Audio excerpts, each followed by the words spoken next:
A young couple sits across from a pastor in a church office, a Bible open on the desk between them. They have been dating for 8 months. They want to know if marriage is the right next step. The pastor turns first to 2 Corinthians chapter 6, verse 14.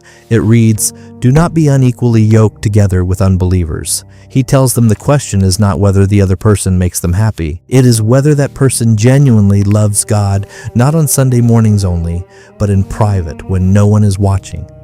Marriage, he explains, is two people walking in the same spiritual direction, and a shared label is not the same as a shared faith.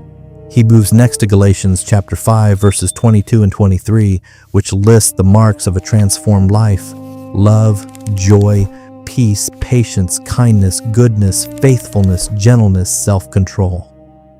Dating reveals personality, he says. Time reveals character, and character is what remains after a wedding day ends. He points them to Amos chapter 3, verse 3. Can two walk together except they be agreed? Two people can love each other and still be walking toward different lives, one toward mission and sacrifice, the other toward comfort and status. Love does not erase that gap on its own. Then he turns to warning signs, reading from Proverbs chapter 27, verse 12. A prudent man foreseeth the evil and hideth himself, but the simple pass on and are punished.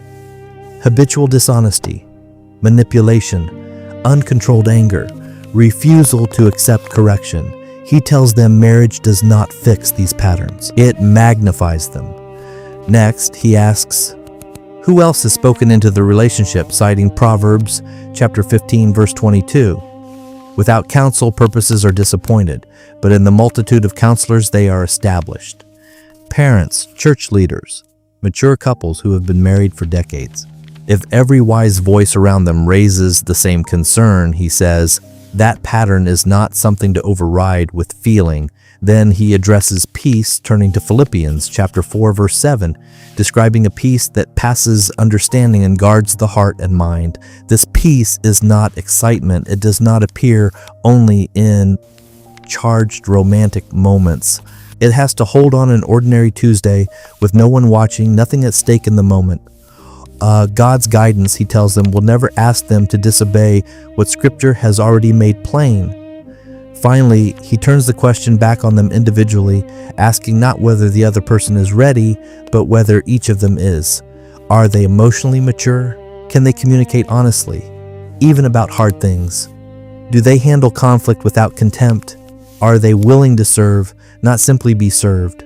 He tells them this is the real test because marriage does not manufacture maturity. It reveals whatever was already there.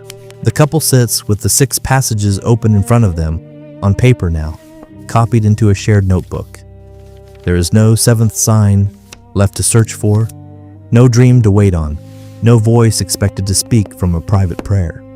The pastor closes his Bible and tells them the decision was never meant to arrive as a feeling. It was meant to arrive as an answer to 6 specific, unglamorous questions, asked slowly, checked against people who loved them, and tested against ordinary days rather than singular ones. The 2 imperfect people in front of him will have to decide together whether the answers hold.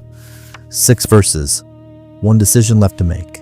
If you enjoy this kind of content, please subscribe, share, like, and comment your thoughts.